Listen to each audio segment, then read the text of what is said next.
Good morning, good afternoon, and good evening from wherever you're tuning in. My name is Josiah Kome. Welcome to the show. Today we are going to talk about one of my favorite Russian authors. His name is Fyodor Dostoevsky. Dostoevsky isn't just a writer you read for entertainment. He's a writer who turns your thoughts inward. He forces you to confront uncomfortable questions about belief, doubt, guilt, love, suffering, and what it really means to be human. And, and nowhere is this exploration more powerful than in his final novel, The Brothers Karamazov.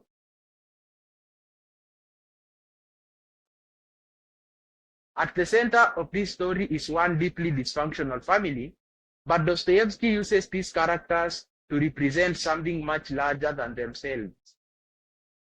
Each brother embodies a different way of understanding the world: raw emotion and desire, rational skepticism and doubt, and spiritual faith and compassion.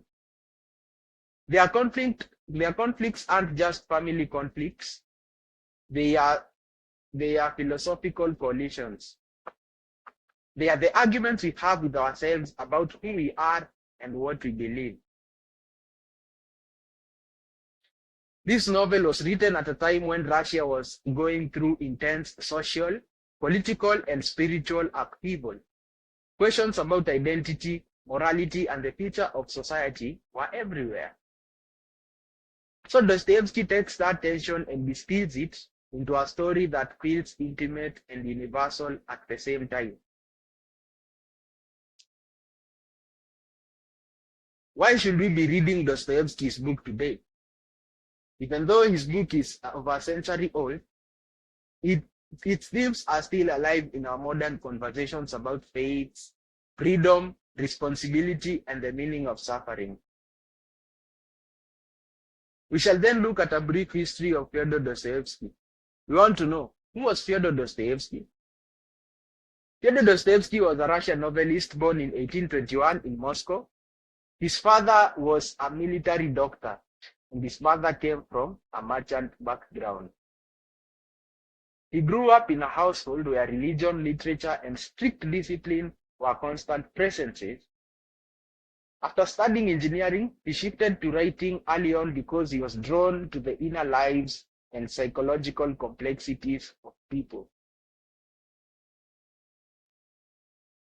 So a turning point took place in his life when Dostoevsky was arrested because he was participating in a political group that discussed progressive ideas.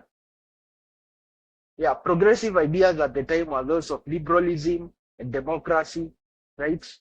And the abandonment of monarchy and the rule by royalties.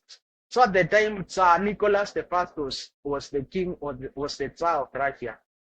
And given that he did not tolerate such kind of discussions, Dostoevsky, along with his compatriots were sentenced to death. They were to be lined up and be shot. So it was at this moment, in these seemingly final moments of his life, when there was a big turning point in his life. Dostoevsky was literally facing the past, was literally on the cusp of death. Right? He was facing the perspective of dying, and he was given the last minute, which to him seemed like an eternity, right?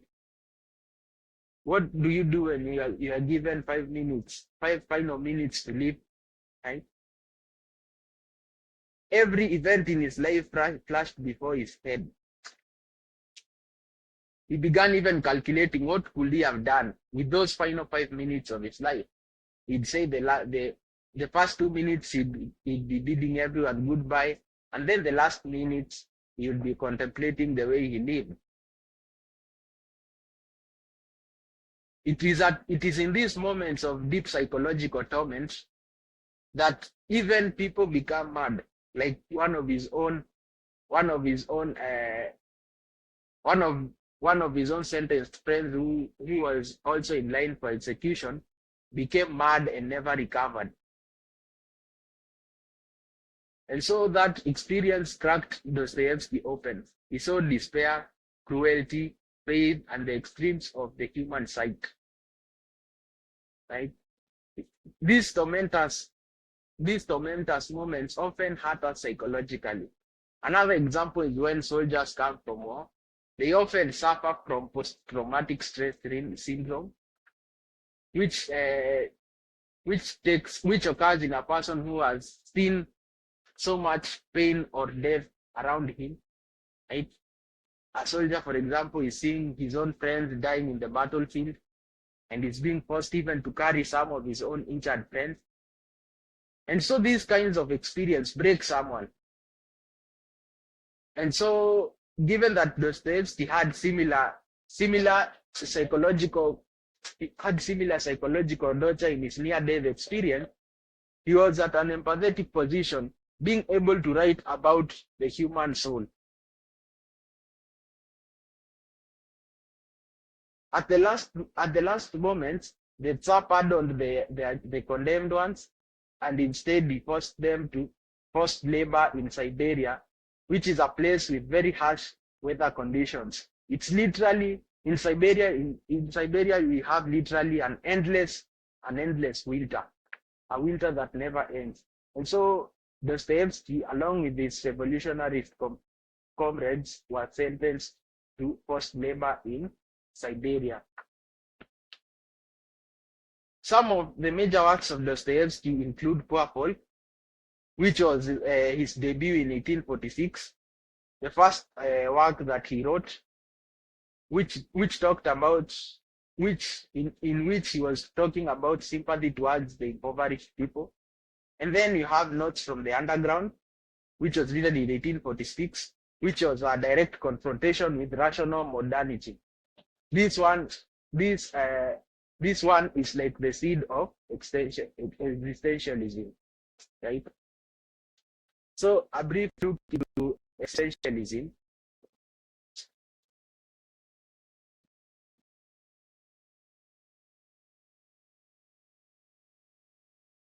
So basically, we want to look at the meaning of existentialism, which is a way of thinking that starts from a very personal place, right?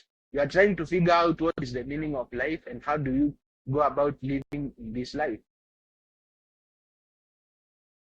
It is a philosophy which is focused on less abstract rules or systems, but on the concrete experience of being alive, right?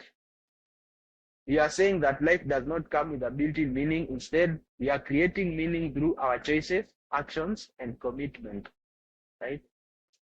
Another work of his is Crime and Punishment, which focuses on guilt, moral and psychological torment. And then we have The Idiot, which is the dilemma of a good man living in a corrupt society. How do you navigate in a society in which you believe in ideals, but other members of the society literally believe in pragmatic ways of getting their way, even if it includes harming others, right? As long as they survive, they do not care about the well-being of their neighbors. To them, their survival is the ultimate good and should be attained by all means possible. That's basically what The Idiot talks about. And then you have another book, it's called Demons or the Possessed, right? Which is a critique of radical political movements and ideological extremism.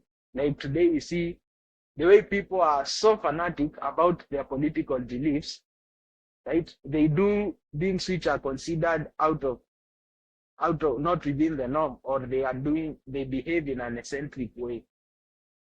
And then finally you have the brothers Karamazov. It was his last piece before his death, and it was his masterpiece which was tying together philosophy, spirituality, psychology, and family tragedy. Dostoevsky's work of literature mainly develops these major themes, right? The main themes include faith versus doubt, right? In which many of his characters are wrestling with God and suffering, and they search for meaning, right? It is the people who ask, what is the meaning of life if our existence is only marked by suffering? Or some people normally give this question, if God is so good, why is there evil in this world? And so the characters in Dostoevsky's book are grappling with this question, the question of faith and doubts. Another question they are dealing with is freedom and moral responsibility. Right? Even when free to choose, people can choose destruction. Right? That means moral agents, right? Moral independence, or what we may call free will, does not always lead to good, because with free will you can always choose to harm yourself. In one classic fashion, Dostoevsky normally says that he's saying that human beings love pain, right? That human beings are addicted to suffering. That even after being given the free will to choose, some will always choose suffering, will make decisions which will lead them to suffer. And so he's saying in an ironic fashion that human beings, rather than choosing good for themselves, they love suffering. And so another theme which he tackles it is guilt and redemption, which he believes suffering will purify the soul, right? Such kind of suffering is what Dostoevsky went through. And given that he suffered by being sentenced to forced labor in Siberia, along even personal illnesses, that suffering purified his soul. It made him look beyond himself, because he saw there was nothing of what to look upon himself. He had nothing to be proud of, no much wealth. Even his own body was failing.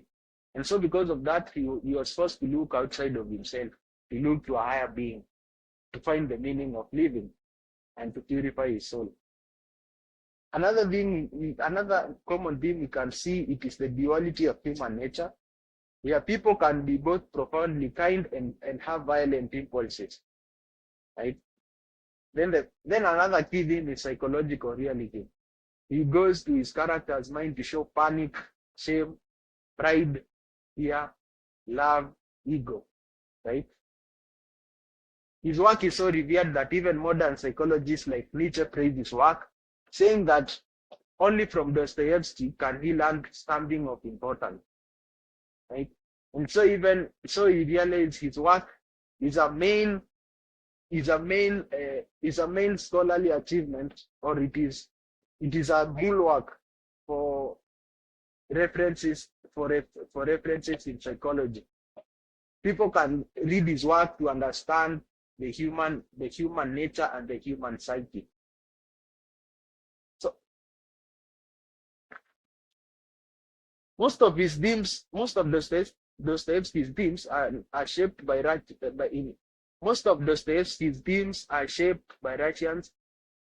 socioeconomic climate at the time of his writing, right?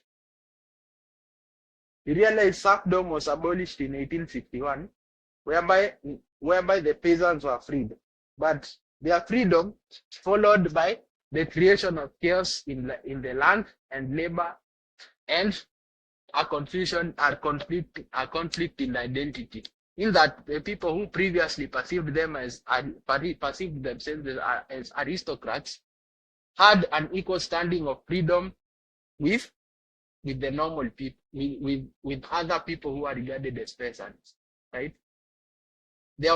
And also we had rapid urbanization, whereby peasants flooded cities, poverty and slum and crime increased. For example, we can see in Crime and Punishment, the main character, Raskolnikov, finds himself in a city searching for a way to live, right? And it is in this kind of context where we see, right, the things that Raskolnikov suffers through, right? He's not even able to pay his own rent, and he even pawns his own things. He takes his own things to a Shylock for him to give him as collateral to gain money. Even small things like small trinkets, ornaments, or even broken clocks, he takes them to a Shylock so that he can be able to earn something for him to eat. and pay for other errands. And also intellectual movements are exploding, like socialism, atheism, and utopian idealism. That's why we see most of the personas in his work are grappling with such questions about the existence of God. And then younger radicals were believing religion and morality were oppressive, while conservatives feared society was losing its soul. And so, as we can see, most of Dostoevsky's work of literature was mirroring the actual things that were taking place in the society, making his literature relevant to the Russian society at the time. And the literature is relevant till today.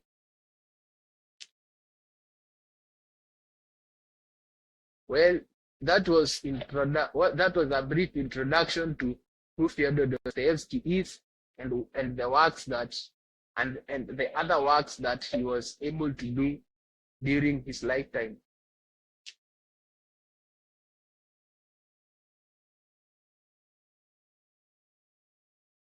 And so, as a matter of addition, we also need to know something as a personal anecdote to Dostoevsky's life.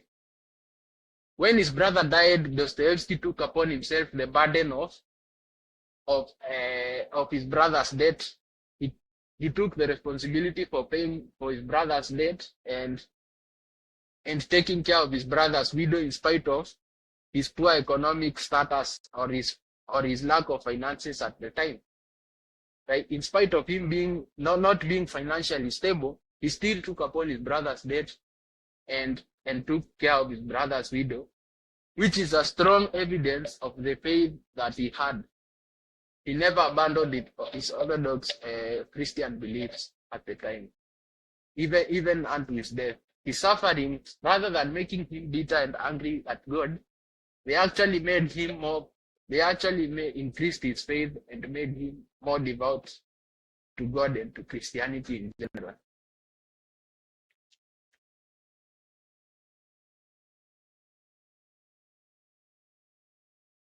That was then. So the key points that today we have looked at, today we have introduced who Dostoevsky is. We have given a brief overview of some of his works. And so I'd encourage you, if you are really interested in reading literature, you should consider Dostoevsky's work, which you'll find interesting and so much educative, and which will ultimately transform your life in a positive way. Thank you very much for listening to our broadcast today. My name is Josiah. Until next time, God bless you. We shall meet to discuss about the Brothers Karamazov, which is his last work before he died. Thank you very much.